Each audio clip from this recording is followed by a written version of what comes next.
There was a special bird named Golda, who lived in a huge tree on the top of a mountain. When her droppings fell on the earth, they turned into gold. One day, a hunter wandered to the top of the mountain. Not able to catch any bird, he decided to take some rest under the huge tree. From the top of the tree, the bird discharged its droppings, which fell near the hunter, and turned into gold. He was wonderstruck.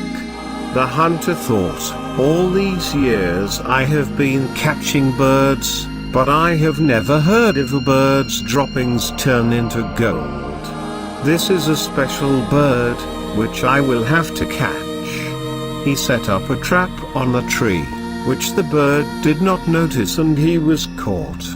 The hunter, who was waiting nearby, immediately put him in a cage and started homewards.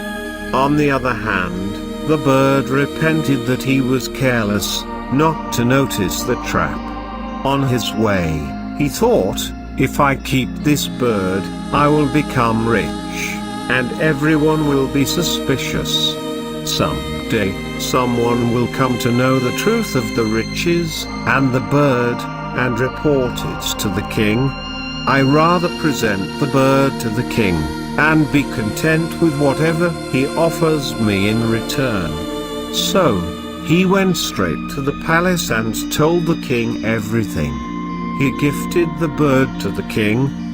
The king was delighted to have a bird whose droppings turned into gold, and asked his attendants to treat the bird as the royal bird. "Take proper care of this bird. Put him in a lavish cage, and give him plenty of food and water." Suddenly, one of the king's ministers requested, "O king, how can the bird's droppings turn into gold? How can you trust this mere hunter who is not knowledgeable? I advise you to release the cage and let the bird go. As for the hunter, please punish him for forgery."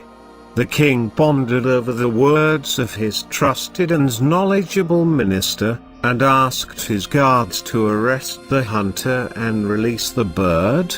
No sooner had the bird freed, it flew up and perched himself at the top of a nearby gate. He discharged his droppings, which to the amazement of the king and his ministers, turned into gold. Realizing he had made a mistake, the king ordered his guards to catch the bird. But the bird was already free. He promised himself not to be careless again, and flew off where nobody can catch her again. The wise indeed say, "Check thoroughly even what seems to be impossible."